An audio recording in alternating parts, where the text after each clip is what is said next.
We have a very special segment coming up, and we're speaking with Black Box. We have, of course, the leadership here in the studios. But before we get to that conversation, Puneet joining in to set up the context. Puneet.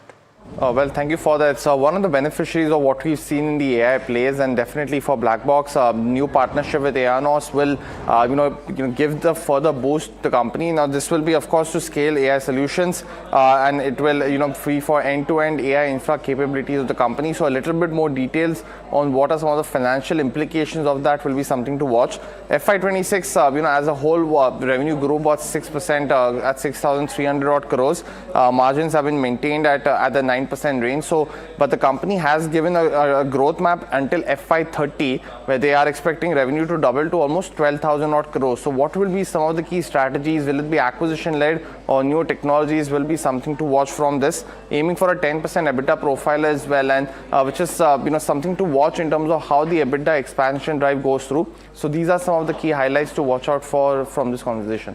Sanjeev Verma, CEO of Black Box, is with us in our studios. Sanjeev, thank you so much for coming in. Thank you. A lot of conversation around your company is when someone's talking about investors are looking for AI-allied trades in the Indian equity market, in the listed space, and there's very few to pick from. Black Box's name comes up.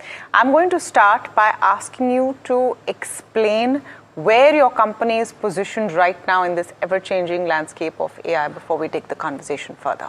Okay, so I think from a AI perspective, I think earlier a larger focus was largely on the software side. So, but AI, unfortunately, is not only about software. It is about the AI infrastructure that drives that software. So, therefore, a resilient network, a scalable network, a secure network, large-scale data center are important to be able to compute that application and drive it to the end user.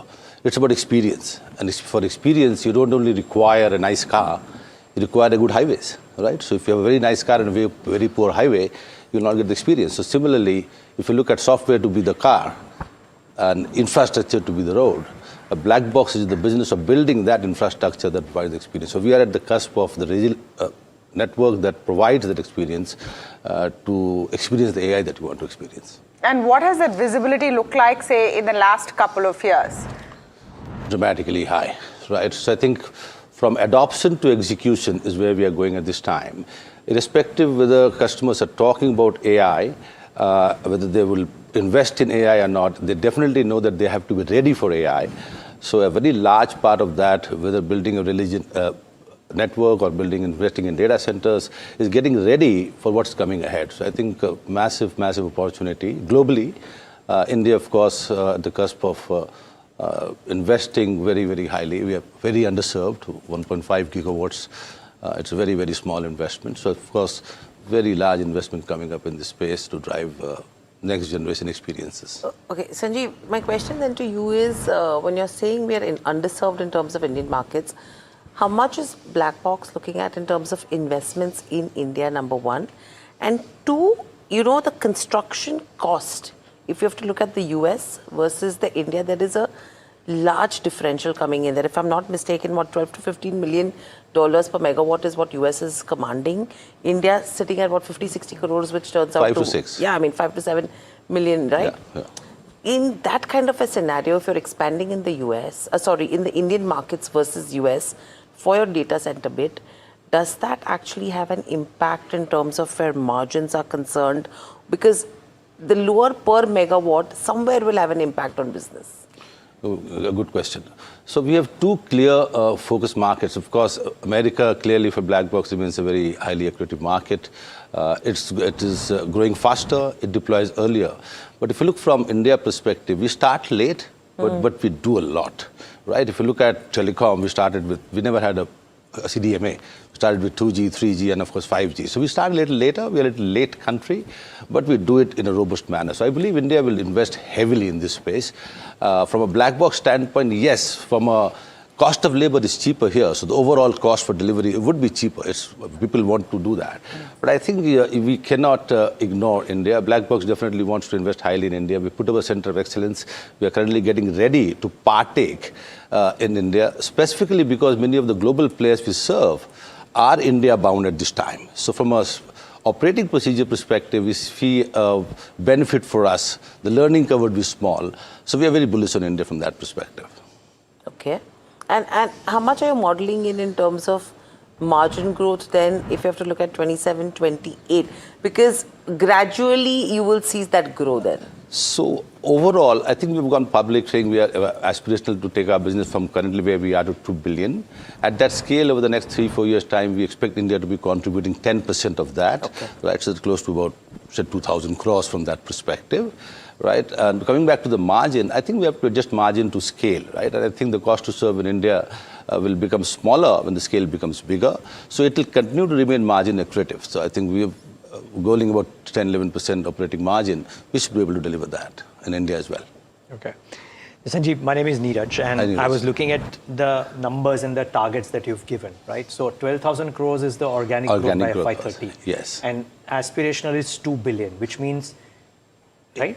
Which will be inorganic, Exactly. buying out of So a I several was going to hundred. ask you that. So you reckon you can get in nearly 8,000 crores or 7,500 crores of additional inorganic revenues in the next 4 years? Yes. Okay. How much do you have to spend for something like this? I'm guessing AI assets are not available cheap. No, so we are into AI infrastructure, and if you look at the history of Black Box, we have been highly accretive acquisitions. Black Box was one of them when we bought out there. So we do not want to overpay. That doesn't mean we want to underpay, right? So I think it's a kind of a mix, and there's no real answer what you would pay. I mean, you would pay what what you believe at the time is the right price, but surely not pay high. We are focused more on our return on capital and return on equity. Both of them not of 30%. It doesn't matter what you pay. What it matters is would it return you 30% to shareholders from a capital and equity standpoint. As long as it does that, it doesn't matter what you pay. So, therefore, if you manage to do this, and God willing, you hit or maybe exceed your aspirational targets, we pray for Which we that. want to. Right? We wish you the best for that. But therefore, then you effectively saying that you could actually move from the targeted 17% CAGR growth rate till FY30 to northwards of 22 or 23%. That's precisely what we want to do. Organically, we should be able to get to 17-20%, and that's what the growth is. Inorganically, if you put that across, we definitely are going. And at this scale of AI adoption, I think that's a fair goal to have. Right, that's a fair goal to have. Okay. Is that kitty ready to be deployed as you're having these conversations? Yeah, so I think... should I call it a war chest instead No, of a kitty? we actually don't need a war chest as such. I think we're talking about $700-800 million over the next 3 years' time, and it may not be equally in every 3 years' time. We just came out of a smaller acquisition in Brazil of 2S. So with internal accruals, with some debt if required, somehow you pay, I think we are well covered. I don't think we require... You're dodging that question, which is asking about how much will you need to spend or how much have you set aside? No, I think we don't... Will you have to raise any capital for acquisitions? So we just did a raise of 386 crores. Okay, so you're... Right, so we do have some smaller chest, if you may, from that perspective. Kitty, right? then we'll call Kitty it. from that perspective, right? And that should allow us to acquire some stuff should we need that. But should we need to be able to require more, apart from what our internal accruals would be from what our profitability is, we can raise equity, we can raise some debt. We would achieve what we need to achieve. The larger focus is would we have the return on capital and equity? Okay. And if the answer is yes, we'll find the money. Okay. Right? That's put well. Tell us about this deal with A-Earners. What does it mean for you? What does it do for you? Yeah, it's one, of course, we are infrastructure side, and I think AI-Earners is largely on the other side of the stack on applications. I believe a combination of these two create what is the total from AI adoption and AI execution standpoint. So it's kind of a symbiotic, synergistic partnership. Quite early on in the partnership yet, we are currently focused on defining our go-to-market. So we believe our addressable market, a combination of AI-Earners and Black Box, will expand addressable market for both our companies, and therefore this partnership. Okay.